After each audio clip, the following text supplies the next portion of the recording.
Bonaire is the hidden jewel of the Caribbean.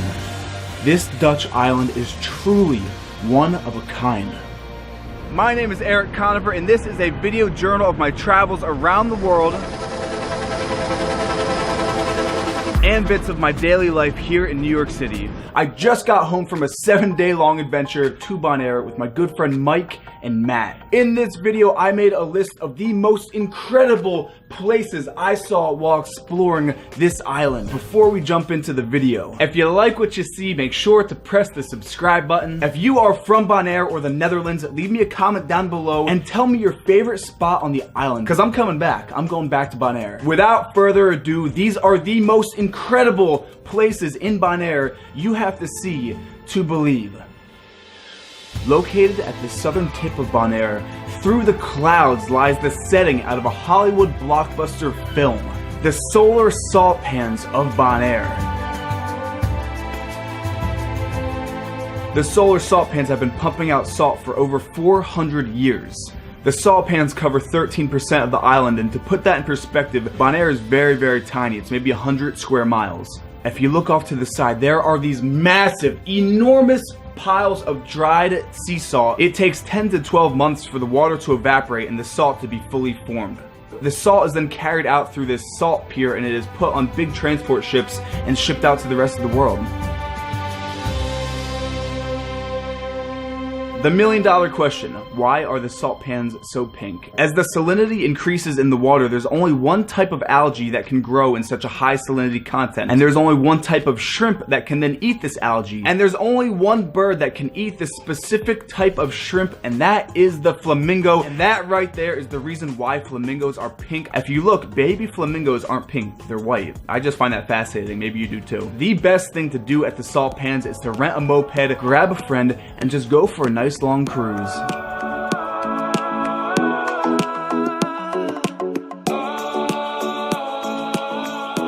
We were riding along and we came across these salt bubbles. The wind was blowing across the one salt lake, and on the leeward side there was just this massive pile of white salt bubbles. Also, the salt pans are a prime spot to pop off firegrams. Wear all white, go down to the pink. You will get the most cinematic pictures. Your friends will be on your Instagram scrolling through. This is one of those places where you truly have to be here to see it, just because it is something so unique that you can't find anywhere else in the world. We're gonna say goodbye to the solar salt pans, head inland and north on the island to our number 2. The Caves of Bonaire.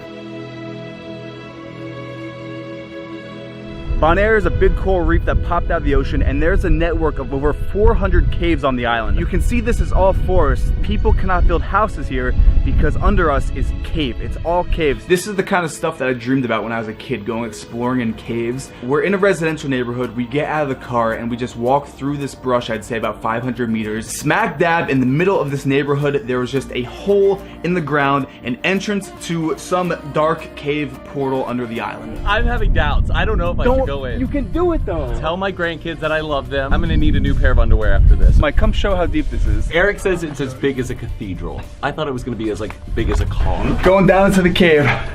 I want to mention before I get into this, if you are in Bonaire and you're going into the cave system, do not go alone. There's tours all over the island that can take you down into the caves. They know exactly where to go, exactly where not to go, and will keep you safe. To see the rock formations and really see the history of the island, if you look closely, you can actually see imprints of fossilized fish and coral in the limestone rock. Just to show you how dark it can get in here, we're going to turn off all the lights and turn them back on. So it's like 110. Matt and Mike didn't want to come down just because it's so hot, and Mike's afraid of tiny spaces, so we're gonna go back up now to another cave and go underwater. To get to the underwater cave entrance, we had to trek through the raw cactus forest of Bonaire to an opening in the side of the hill. To the water caves. Are you scared? Am I scared? Yeah. No, I'm not scared. Look behind you, you're going into... Oh my god! I'll see you in like an hour. From there, you have to rappel down into the cave. There is a narrow opening, maybe 2 foot by, I'd say 4 foot. It's a portal. It is the entrance to another world. The thing about the underwater cave network and underwater cave diving is that the caves are so narrow, you cannot go down there with a scuba tank.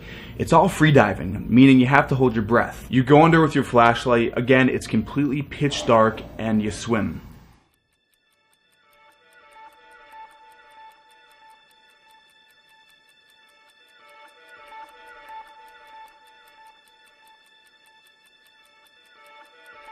The first swim is about 30 seconds underwater with no air. Then you pop up into a cavern under the island. So there's basically all these little air pockets. And I have to say that I think that everyone can do it. The key to cave diving is staying completely calm. That's easier said than done watching this footage, but if you can remain calm, it's actually pretty therapeutic. Number 3 on our list is day diving. This island was made for diving. There are 87 dive sites on the island itself. I don't own any dive gear, so I have to rent everything. My fins, my snorkel, my mask, my regulator, weights, and my booties. So you rent all your gear, you load up the truck, and you go. First dive of the trip in Bonaire. Let's go do this, see some sea creatures, see some coral. To get to this dive site, we have to walk through all the brush with all of our gear, down to the coral. I highly recommend you wear your booties down to the water or your feet are just gonna get torn up, and you don't wanna have bloody feet in the water because that's gonna attract sharks. There's no shark. I mean, there's sharks there, but once you enter the waters of Bonaire, it's like you're going into another world because the island itself is very dry and desert. When you get underwater, that's where the life is. All the coral and the fish.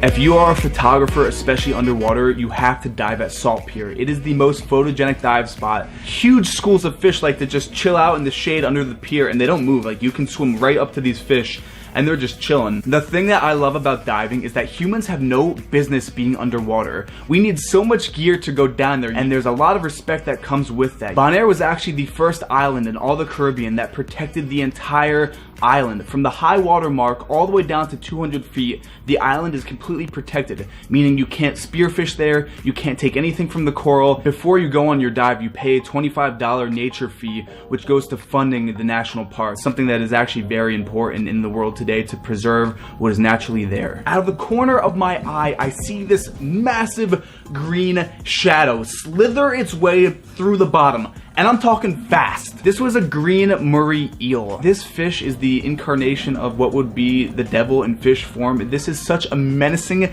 looking animal, and just the way he moved through the water, going through the coral, hiding, poking his little head out. Then he would open his mouth and show his teeth, his snaggle tooth. When you are down there diving, you are in their element. You're on their home turf. You need to respect everything down there, just an observer, and really just enjoy all the beauty down there.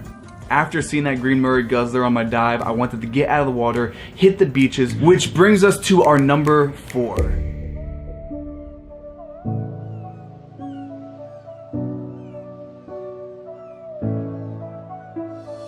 No Name Beach.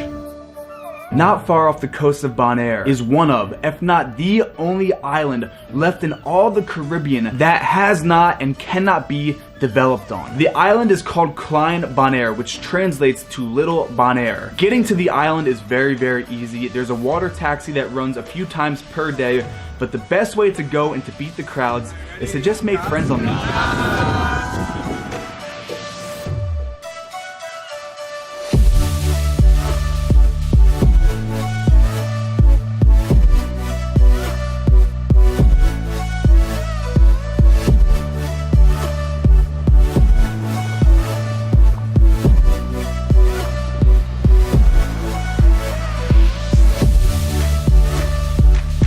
Place that you actually have to see it to believe it, to experience it. You're more or less stranded on your own private island for the day when you visit Klein Bonaire.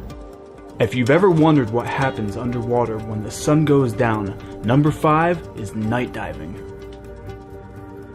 When you're night diving, the feeling of isolation is so overwhelming that you are this tiny little human and you are in such a big unknown body of water. I'd say it's the closest thing to going into outer space. I've never been to outer space, I'm sure neither have you, but the one thing, I mean, maybe if you're Chris Hadfield, you're watching this, what's up? This is a bucket list thing right here. I've been wanting to do this. You've never been night diving before? Never ever. We're actually joined by a lot of people. This place is super popular just because by the pillars, that's where the fish hang out. So wish me luck. What do you got on? A wetsuit? What else? Show me your gear. Before the night dive, it is critical that you have your buddy and you gear up and do a gear check before you go in the water. You have to check everything. Check your air, your regulator, your BCD.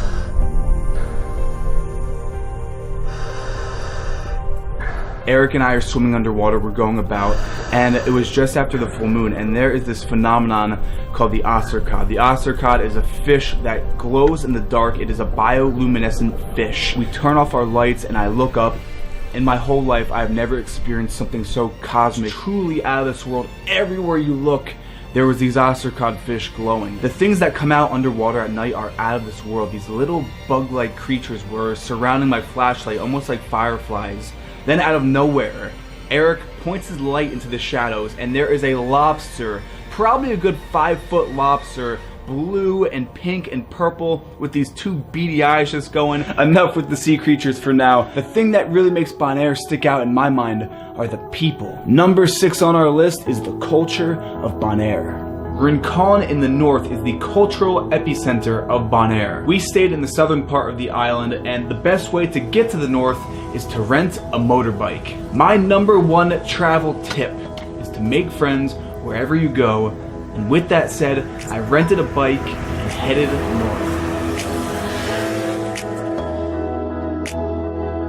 Rincon is a city set back in time. Indigenous people have lived on the island of Bonaire for 2,900 years, but the Spanish added Bonaire to the modern map 500 years ago and eventually became a Dutch island. The official language is Dutch, but recognized regionally is Papiamento, a Spanish Creole language. This is very important to note that most bars only accept cash, and US dollars is the currency used on the island. When you visit Rincon, you have to try the cactus liquor. It is so sweet. Cheers. Bottoms up. Bonaire. Bonaire. I actually have a bottle that I took back to New York. It's that good. Spend a day in Rincon, make some friends, and learn how to sing and dance like the locals.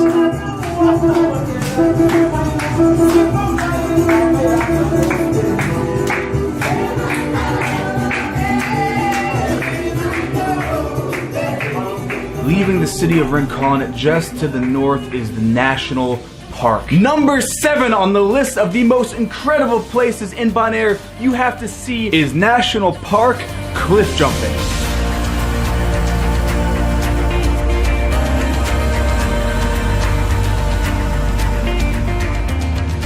The national park takes up 60% of the island and is totally protected from any development. There's tons of wildlife in the national park, iguanas, wild donkey roaming by the sea, and flamingos searching for those shrimp we talked about.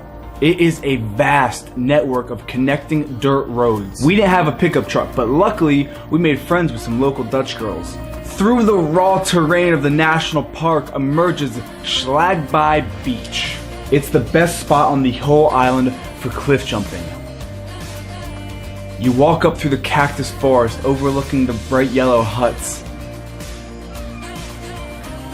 up a 25-foot high ancient coral and limestone rock formation. The jump is pretty high and it's actually not too deep, so you have to make sure that you go with someone who knows where the right place to jump is. And then you take the plunge.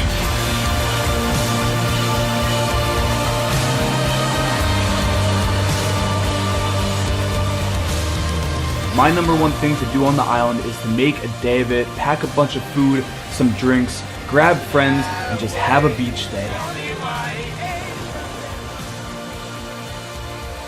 This beach, it's truly magical. It's something else. And I want to thank you for taking the time and watching this video. I can't say it enough. I highly recommend you go to Bonaire. If you liked the video, make sure to give it a thumbs up. Press that subscribe button. Turn on post notifications so you're notified when I do post new travel content. And I will see you in the next travel series, which will be from Hawaii.